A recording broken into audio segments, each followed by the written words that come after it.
Vous en faites pas pour moi, j'imagine que pour vous c'est également le cas, le chagrin sourit parfois. Il sourit quand on se rend compte pour la première fois que les larmes qui ruissellent sur nos joues n'ont en fait pas si mauvais goût. Il sourit lorsqu'au réveil on s'aperçoit que la peine et l'envie de pleurer s'éteignent jour après jour. Cher auditoire, le chagrin, un sentiment de tristesse, de déplaisir ou de peine. En véritable assaillant, il irait jusqu'à faire pleurer une fontaine. Muni de sa pelle et de ses gants, le chagrin s'enterre en nous. Pourtant, certains ne sont pas très grands, ils doivent vite en voir le bout. Mais alors le chagrin est-il mineur ou fossoyeur? Son but est-il de creuser en nous ou de s'enterrer comme pour y trouver de l'argent?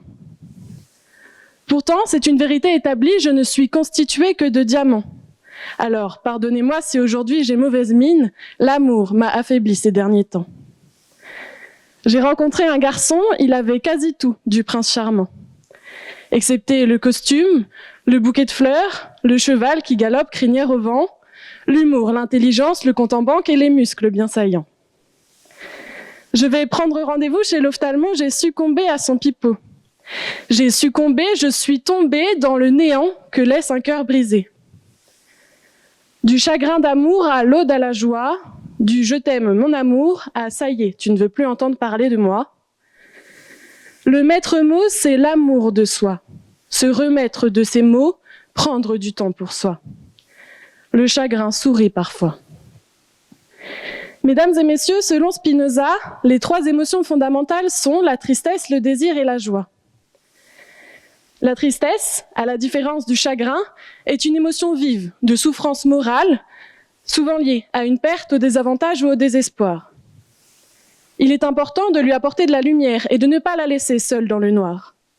Khalil Gibran nous le disait si bien, la tristesse n'est rien d'autre qu'un mur qui s'élève entre deux jardins.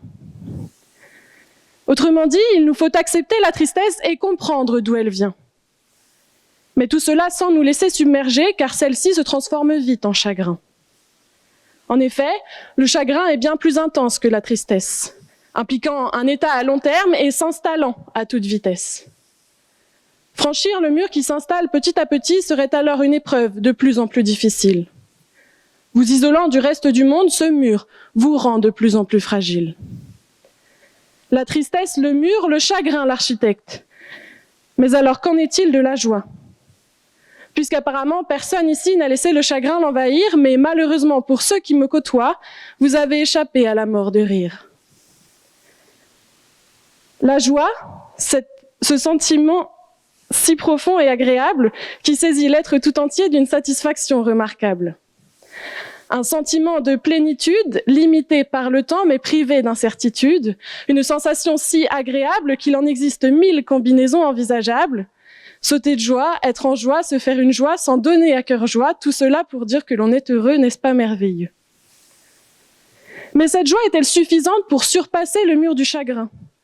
Comment faire pour combler le vide laissé parfois pendant tant d'années par du chagrin inexprimé? Mesdames et messieurs, je vous l'assure, même dans les nuits les plus obscures, la lumière finit toujours par trouver la plus infime fissure. Monsieur Audiard nous le disait, « Heureux soient les fêlés, car ils laisseront passer la lumière. Heureux soient les plus désespérés, c'est bientôt à leur tour de briller. Heureux soient les victimes du chagrin, de bonheur ils se rempliront enfin. Ce qui m'inquiète parfois, c'est en combien de temps va arriver la joie. Le chagrin sourit parfois, oui, mais si la joie prend le train, je ne préfère pas que la SNCF soit maîtresse de mon destin. Alors oui, le chagrin aura beau sourire, mais moi ce que je veux, c'est m'en sortir. Tout capitaine se doit de sombrer avec son navire, mais il faut vivre et non survivre. Alors rendez-vous ivre, mais seulement de joie, car la joie de vivre, c'est bien la meilleure arme pour mener ce combat. Qui que vous soyez, ne vous en faites pas. Être tout le temps heureux, je ne vous demanderai pas. C'est bien là, tout l'art de la joie. La joie de vivre, ça n'est pas sourire à chaque réveil. C'est se couvrir quand il pleut, mais profiter du soleil. Je suis désolée de vous l'apprendre, mais personne n'échappera à son destin.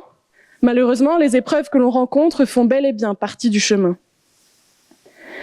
Chaque épreuve est une expérience et chaque expérience une leçon qui frappe parfois avec tant de violence que certains frôlent l'implosion.